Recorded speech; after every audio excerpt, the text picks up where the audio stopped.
نظام السلطنة نمونە هەژدە حرمەتی کەلام الله جعفەر ئاغای شکاک 1323 ئێلی شکاک لە مێژ بوو ناکۆک بوون لەگەڵ کاربەدەستانی عەجەم لە ورمێ و تەورێز. سەرانیەم ئێلە سەربزێویانە کردو چونکە گەلێک لە سەرۆکەکانیان بە قسەی خۆشی کاربەدەستان تەفرەدرابوون و ناجوامێرانە کوژرابوون. هەموو درودۆنگ بوون لە هەموو گفت و بەڵێنێکی دەوڵەت. عەلی ئاغای شکاک لە زینداندا مردبوو. محەممەد ئاغای کوڕیشی لە ناوچەکانی سەرسنوور بێ ئەوەی گوێ بداتە کاربەدەستانی ئێرانی لە ناو ئێلەکەی خۆیدا ئەژیا. محەممەد عەلی میرزا وەلیعەهد کە دوایتر بوو بە شای ئێران لە تەورێز والی بوو، لە پەیجووری کوشتنی ئەم پیاوە سەرکێشانەدا بوو. سەرنجام توانیان جعفەر ئاغا بخەنە ناودا و بیکوژن. ئەحمەدی کسووری تەبرێزی خۆی شایەتی ئەم ڕووداوە بوو و ئەگێڕێتەوە. ساڵی 1284 محەممەد عەلی میرزا لە تاران لە جێگەی مزەفەرەدین شا نائیب السەڵتەنە بوو، چونکە شا خۆی چوو بوو بۆ گەڕانی ئەوروپا. محەممەد عەلی میرزا دوای ئەوەی خۆی چوو بۆ بەجێهێنانی کاروباری نائیب السەڵتەنە لە تاران، نیزام السەڵتەنەی بە پێشکاری ئازەربایجان دانا. لەو سەردەمەدا لە قافقاز گەرمەی جەنجی ئەرمەنی و موسڵمان بوو. ئەو دەنگ و باسانەی لەوێ ئاهاتن تەورێزیان ئەهەژان. مەترسی هەڵگیرسانی ئاژاوە هەبوو. نیزام السەڵتەنە جعفەر ئاغای بۆ تەورێز بان کرد بۆ ئەوەی دڵنیاشی بکات قورئانێکی بە ئیمزا و مۆری خۆیەوە بۆ نارد، چونکە هەم جعفەر ئاغا و هەم محەممەد ئاغای باوکی لەگەڵ کاربەدەستان ناکۆک بوون. نیزام السەڵتەنە پارێزگاری ئاسایشی گەڕەکی ئەرمەنیەکانی بە جعفەر ئاغا سپارد، ئەوانیش بە جلوبەرجی خۆیانەوە لە ناو شاردا ئەسوڕانەوە. محەممەد عەلی میرزا لە تارانەوە بە تەلەگراف فەرمانی بە نیزام السەڵتەنەدا کە جعفەر ئاغا بکوژێ، ئەویش پلانی کوشتنی بەم جۆرە دانا. محەممەد حسێن خانی زەرغام کە یەکێ لە سەرکردەکانی سوارانی قەرەداغ بوو، بانجی بکا بۆ سەراکەی خۆی، دەست و پەیوەندەکانی خۆی هەموو چەکدار بکە و لە ناوسەرادا دایان بمەزرێنێ و جعفەر ئاغاش بۆ ئەوێ بانگ بکە.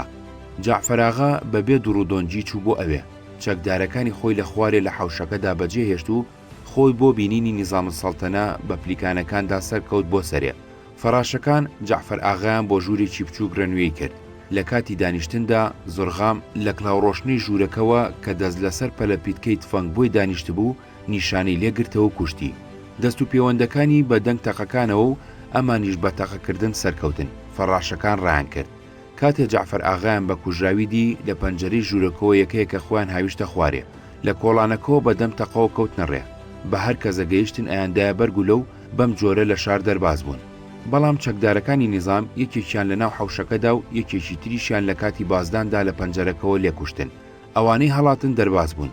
لاشەی کوژراوەکان جعفەر ئاغا و هەردوو هاوڕێکەی بە دەرگای عەلی قاپوودا سەرەوخوار چەند ڕۆژێ بۆ تەماشاکردن هەڵواسران.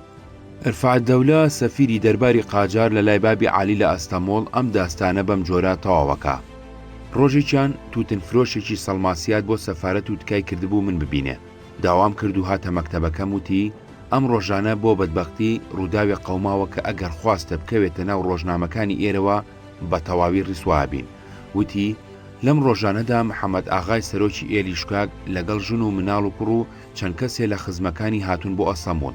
ڕۆژی هەینی پاش ڕسمی سەلام ئەوانیان بردوۆتە کۆشکی یەڵدەز بۆ حەزوری سوڵتان. ژنی محەممەد ئاغا خۆی هاویشتۆتە بەرپی سوڵتان، بە دەستی قورئان و بە دەستەکەی تری کراسی خوێناوی جعفەر ئاغای کوڕی بە گریانەوە خسۆتە بەرچاوی سوڵتان و وتوێتی ئەم هەموو ڕێمان لە کوردستانەوە بۆ ئێرە بڕیوە بۆ دوو مەبەزاتوین. یەکەمیان ئەوەیە کە نیزام السەڵتەنەی حاکمی تەورێز حرمەتی کەلاموڵای بە تەواوی نەگرتووە، قورئانی مۆر کردووە و سوێندی خواردووە کە کوڕەکەم بە سەلامەتی بە خەلعەت و پایەوە ئەنێرێتەوە. داوای کرد بچێتە تەورێز، لەگەڵ ئەوانەی لەگەڵی بوون بە جۆرێکی زاڵمانە کوشتنی. مەبەستی دووەمی ئێمە ئەوەیە کە ئێوە بە چاوی خۆتان کراسی خوێناوی کوڕەکەم ببین و خوێنی ئەو کە لە ئەنجامی باوەڕکردن بە کەلاموڵادا بۆ تەورێز ڕۆیژ ڕژاوە لە نیزام السەڵتەنە بسێنی. ئێوە پاشای ئیسلام و خەلیفەی پێغەمبەرن. ئەگەر ئێوە شتێنەرانی حرمەتی قورئان بە سزا نەگەێنن ئەبێ کێبیکە. سوڵتان خەت و مۆری نیزام السەڵتەنە بە قورئانەکەەوە ئەبینێ سەری سوڕەمێنێ، بە سەرۆکی تەرشیفات ئەڵێ بە وەزیری کاروباری ناوخۆڕا بگەێنێ خانوو مەسرەف و کەرەستەی حەسانەوە بەوانە بدا تا لەم کارە ئەکۆڵڕێتەوە. ئێستش بەو پەڕی ئاسوودەیەوە لە خانوویی حکوومەتیدا دانیشتون و چاوەڕوانی فەرمانی سوڵتانن. وتم ئەم هەواڵانت لە کام سەرچاوە وەرگرتووە؟ بەمنی ئەڵێی؟ وتی بەر لەوەی بێمە ئەسەمۆڵ لە سەڵماز دوکانی بەزازی مەبوو. کەسەکانی محەممەد ئاغا لەگەڵ من سەودایانە کرد.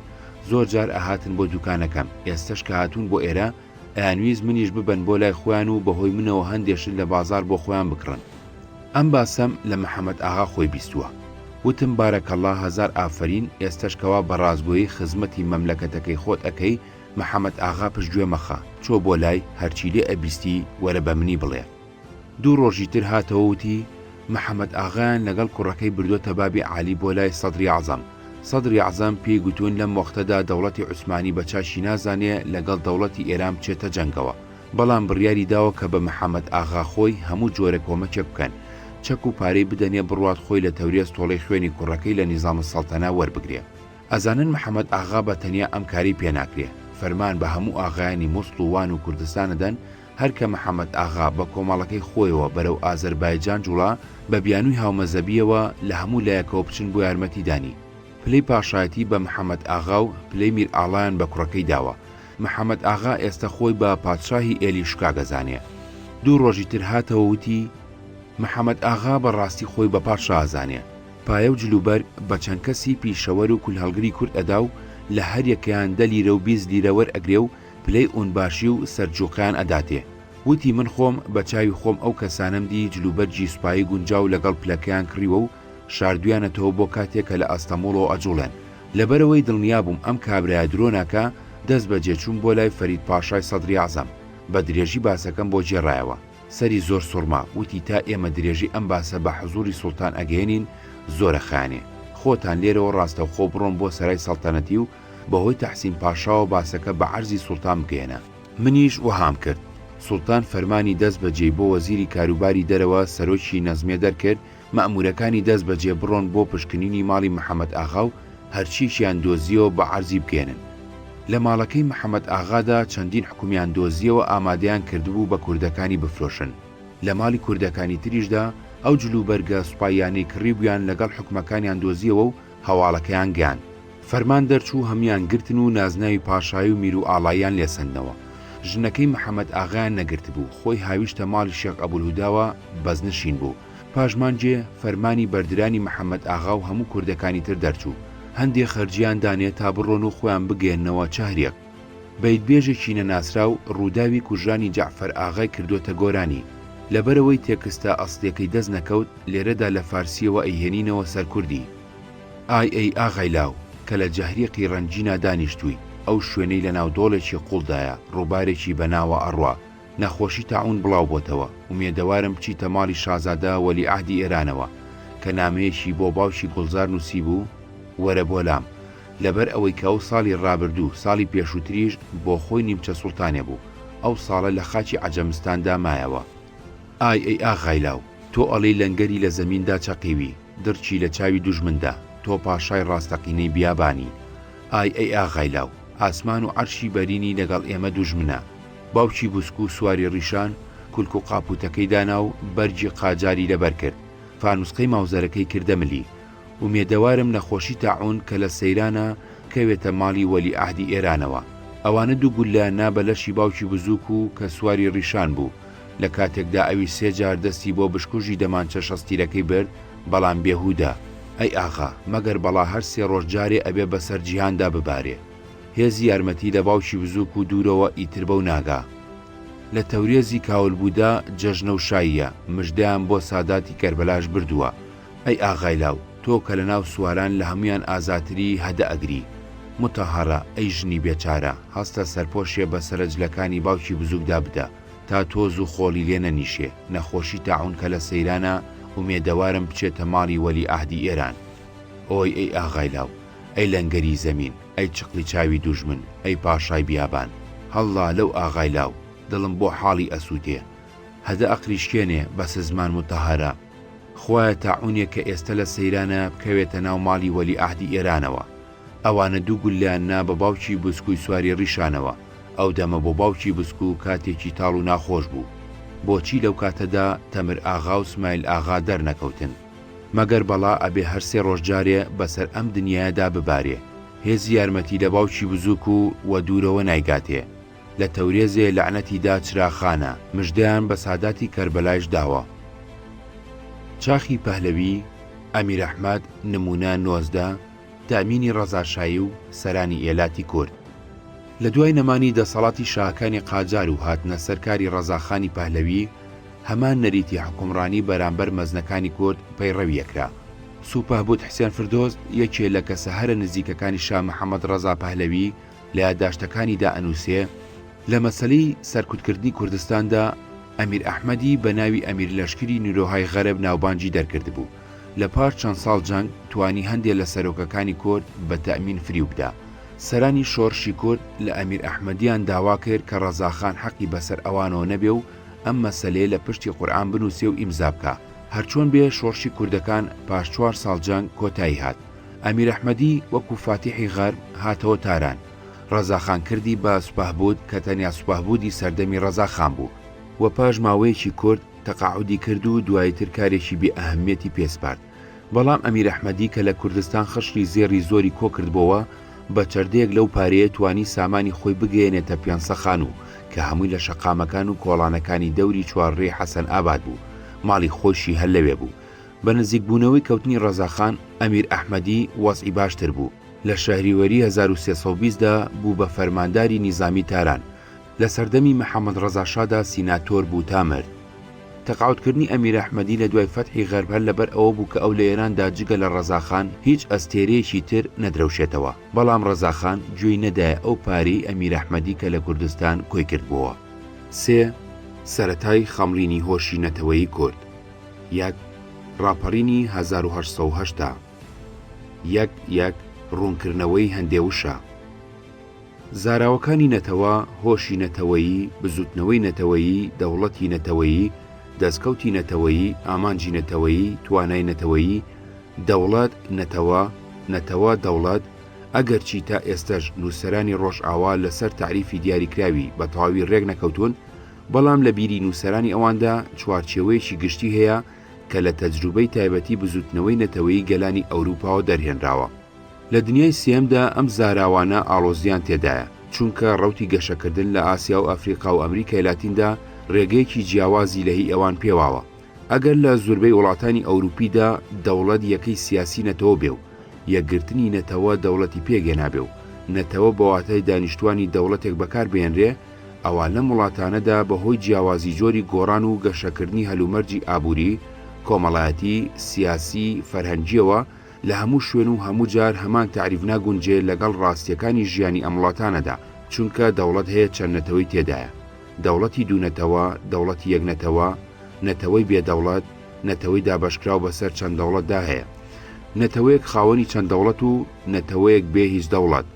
ئەگەر پێوانی ناوهێنانی تاقمێکی مرۆڤایەتی گەورە بەنەتەوە بند بێ بە هەبوونی دەوڵەتەوە، ئەوە هەندێک لەو گەلانە ئەبێ بەنەتەوە دانەنرێن کە یەکێکیان کووردە. ڕەوتی گەشەکردنی گەلان بەرەوتوانەوە لە بۆتەی نەتەوەدا لە هەندێک ڕۆ ئەگەر هەندێک لێکچوونی تێدا بێ، بەڵام بێگومان چونکە هەر نەتەوەیەک ڕێگەی گۆڕان و گەشەکردن و پێگەیشتنی تایبەتی خۆی پێواوە، ئەوە هەندێک لێک نەچوونیشی تێدایە.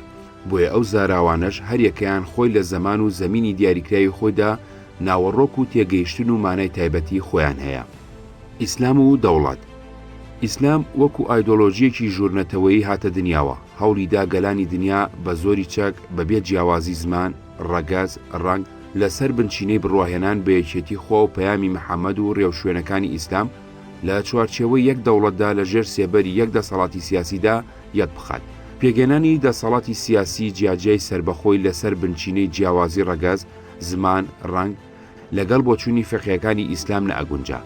فقیهەکانی ئیسلام دنیایان کرد بۆ دوو قەڵەمڕەو، یەکێکیان قەڵەمڕەوی دارالئیسلام کە دارالسەلام بوو و ئەبوو دەوڵەتی هەموو موسڵمانان بێ بەبێ جیاوازی نەتەوەیی و ئەویتریان قەڵەمڕەوی دارالحەرب کە دارالکفر بوو کەوتبووە دەرەوەی سنووری دەسەڵاتی خەلیفەی کاربەدەستی دارالئیسلامەوە.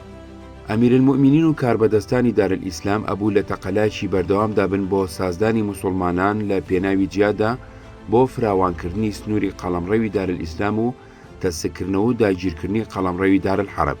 دابڕینی بەشێ لە قەڵەمڕەوی دارالئیسلام بۆ دامەزرانی دەوڵەتێکی جیاوازی سربەخۆ لە دەسەڵاتی خەلیفە سوڵتان لەسەر بنچینەیەکی نەدینی بەلەدین دەرچوون ئەژمێررا کە ئەبوو بە زۆر بهێنرێتەوە ژێرباری فەرمانبەری ئیمپراتۆری عەرەبی ئیسلامی. لە سەردەمی سەدری ئیسلام ئەمەوی عەباسیدا لەسەر ئەم بنچینەیە دامەزرا بوو. دوایتریش ئیمپراتۆری تورکی عوسمانی پەیڕەوی هەمان ڕێبازی کردووە. هەڵوێستی عوسمانی لە حکوومەتی ئەفغانی نمونەیەکی ئەمەیە. کاتێ ئەفغانیەکان دەستیان بەسەر ئێراندا گرت و ئەشرەف هەوڵیدا دانپیانانی شەرعی سوڵتانی عوسمانی بەدەست بێنێ و بۆ مەبەستە چەند نامێکی بۆ نووسین لە ئەنجومەنێکی فراوانی موفتی و مەلاگەورەکان و کاربەدەستانی عوسمانیدا موفتی بەم جۆرە فتوایدا.